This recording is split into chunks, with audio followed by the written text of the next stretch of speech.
Has your stream gotten a little weaker every year, so gradually that the current diminished version just started to feel normal? Have you already quietly decided there's simply nothing left to do about it, that it's a one-way road with no exit? Before you accept that, let me ask you one more thing. Has anyone ever actually looked at what you're doing or not doing with your body each morning? I'm 83, and my stream is stronger now than it's been in over a decade. In the next few minutes, I'll show you exactly what I started doing every single morning. These days, I don't think twice standing at the toilet, which after years of quiet self-consciousness feels like its own small kind of freedom. I went camping with my son last month, using nothing but the woods for 3 days, and it simply wasn't an event. I'm not telling you that to brag. I'm telling you because I spent years assuming this decline was purely mechanical, purely about aging tissue with no lever I could actually pull. The decline had been so gradual, I almost didn't notice it happening in real time. A little slower to start at 70, a little thinner at 75. By 80, I'd quietly adjusted my expectations so many times that the current, weaker version felt like it had always been normal. I assumed this was simply the natural trajectory, a garden hose slowly losing pressure a little more each year, with nothing whatsoever to be done except accept each new, diminished normal as it quietly arrived. I never once thought to look at what I was actually doing or not doing with my body each day. I'd become less active without deciding to, the way that happens gradually to a lot of us. Fewer long walks, more sitting, nothing dramatic, just a slow drift toward a quieter, more sedentary version of my daily routine. And I never once connected that drift to anything happening in the bathroom. Retirement does that to a lot of men, I've come to realize. The structure that used to force you out of the house most days simply disappears, and unless you deliberately replace it with something else, the natural tendency is to fill that space with less movement, not more. I'd filled mine with the newspaper and the recliner, and I never once thought to question whether that trade was costing me something specific and nameable. I remember the exact moment I noticed the difference between my working years and my retired ones laid out side by side, browsing through old photographs. In every picture from my working years, I was standing, moving, doing something. In the ones from the last decade, I was almost always sitting. I hadn't consciously chosen that shift. It had simply happened, the way water finds the lowest point without anyone deciding it should. I mentioned this to my doctor once, in passing, more as an observation about aging than a real concern. He nodded and said something about how activity levels naturally decline with age, which felt true enough at the time that neither of us pushed the conversation any further. It didn't occur to either of us that the decline itself, not just the number of years past, might be doing something specific and correctable to my body. I want to be honest that walking wasn't something I'd ever particularly enjoyed. I'd always thought of it as either exercise, something you did reluctantly for your heart, or as a means of getting somewhere, never as something worth doing purely for its own sake. That framing made it easy to skip on any morning that felt inconvenient, since it never carried the weight of an actual appointment with myself. Here's what I eventually learned. Regular physical activity is associated with reduced activity of the sympathetic nervous system, the part of your body's stress response, and that system directly influences how tightly the smooth muscle around the prostate and urethra contracts.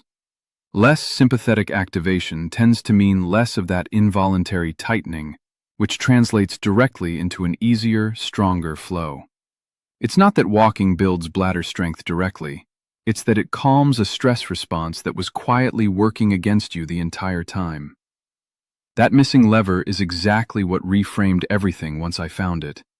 Your nervous system and your urinary tract are far more connected than most men realize, and that connection responds directly and measurably to something as simple and free as regular movement. For 11 years, the bathroom ran my nights.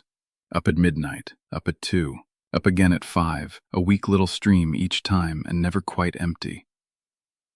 I'd lie there staring at the ceiling, knowing I'd drag through the next day half awake. I thought it was just age. It wasn't. Here's what no one ever sat me down to explain. The prostate crowds the channel your urine runs through, so the bladder never fully drains, it just fills right back up within the hour. That's why you go and go again. It was never weakness. It was never getting old. And the pills they kept handing me, They left me dizzy every time I stood, gave me that strange, dry finish where almost nothing came, and the nights never changed. But there is a gentle way to help that bladder empty the way it's meant to, without any of that.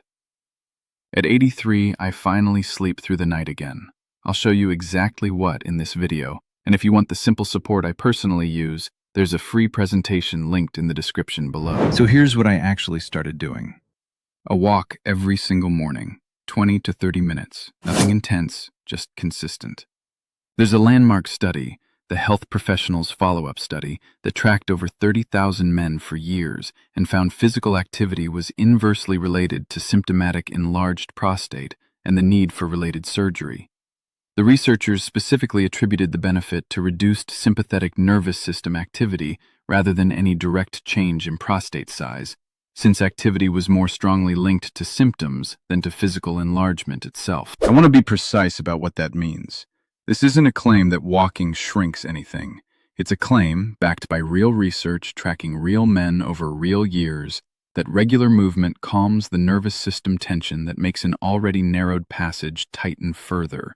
And that calming translates into a genuinely easier, stronger stream without requiring any structural change to the tissue itself. I started simply, a walk right after breakfast, before the day had a chance to fill up with other obligations and crowd it out entirely. I treated it as non-negotiable, the same category as brushing my teeth, rather than something optional I'd quietly skip on any tired morning. I added a couple of other pieces around it. Less alcohol in the evening, since it's a bladder irritant that compounds whatever else is working against you. Better sleep generally, since a well-rested body seems to handle everything else more efficiently, this included. I gave the walking habit about 2 months before I trusted the change in my stream was real and connected to what I was doing, rather than just a good stretch of luck. The improvement came on gradually, not overnight, which actually made it more convincing once I noticed it, since gradual change is exactly what real physiology tends to produce. The habit itself became easier faster than the results did, which surprised me. Within 2 weeks, I genuinely looked forward to the walk, a shift I hadn't expected from something I'd spent decades avoiding whenever I reasonably could. It took closer to 6 weeks before I noticed any actual physical change, and I'm glad I hadn't tied my commitment to seeing quick results, since I would have quit long before the real payoff arrived. I remember this specific morning I first noticed the difference. Not dramatically, just a small, ordinary moment at the bathroom sink, where things simply worked the way they used to, without the small hesitation I'd grown so used to that I'd stopped registering it as unusual. It took me a second to even place what felt different, standing there trying to name exactly what had changed before it finally clicked. I actually laughed out loud, alone in that bathroom, at how small and unremarkable the moment looked from the outside compared to how many years I'd quietly spent bracing for it. I mentioned it to my wife almost offhandedly that morning, over coffee, and she laughed and said she'd noticed I'd seemed more like myself lately, without being able to say exactly why. Neither of us had connected it to the walking until that exact conversation, which struck me as its own small proof of how gradual and easy to miss real physiological change actually is. My wife and I hosted a barbecue for the whole family last summer. Hours on my feet moving between the yard and the kitchen, and I never once had that old dread about finding a bathroom quickly running in the back of my mind. She mentioned afterward how relaxed I'd seemed the entire day. I think about a man named Sherman who wrote in, 68, who told me he'd assumed his own decline was purely about aging tissue, with exercise being relevant only to his heart and his weight, never once connected to anything happening in the bathroom. He said learning about the actual nervous system connection, backed by a study of 30,000 men, was the first explanation that made him take a morning walk seriously as something more than general health advice. Sherman told me he'd started walking with his neighbor's dog most mornings, turning the habit into something social rather than a solitary chore, which he said made the consistency far easier to maintain than if he'd been walking alone the whole time. He also told me he'd gone back through his own old photographs after we talked, the same exercise I'd stumbled into by accident, and found the exact same pattern, standing and active in every picture from his working years, seated in nearly every one since. He said seeing it laid out that plainly, in actual photographs rather than just a vague feeling, was what finally made the decision to start walking feel urgent instead of merely sensible. If you're on medication for your prostate, your blood pressure, or your heart, please hear this clearly. Nothing here replaces your treatment, and you should never stop or change a medication on your own. Always check with your doctor before starting any new exercise routine, especially if you have any heart condition. What I want you to walk away with is this. A weakening stream isn't necessarily a one-way road with no exit. In a study of over 30,000 men, it responded to something as ordinary and free as a daily walk, no prescription or purchase required. I think about how many years I quietly adjusted my expectations downward, accepting each new diminished normal, when a genuinely free, ordinary habit had real research behind it the entire time. So here's what I use: a few drops every single morning. And let me be honest about why it works. One herb on its own nudges one thing, but your prostate answers best when several signals are calmed at the same time. The flow, the emptying, the pressure behind it. That's why what I take brings them together, concentrated, working as one, not a single ingredient hoping to do everything. Stronger stream, full emptying, quiet nights, your freedom back. And none of the trade-offs, no dizziness, no dry finish, nothing taken from you as a man. It's linked right under this video. Go see it for yourself. It won't replace good sleep or your own doctor. It's there to support your body. At 83, I sleep through.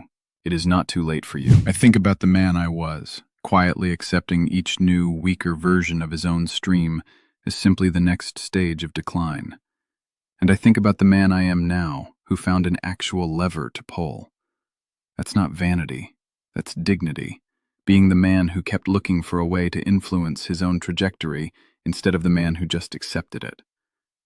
If you've ever quietly adjusted your expectations downward, year after year, without ever once questioning whether you actually had to, tell me about it in the comments. And if this kind of honest, specific explanation is useful to you, go ahead and subscribe. There's more of this ahead, every single week. And I genuinely read every comment myself, old photograph revelations very much included.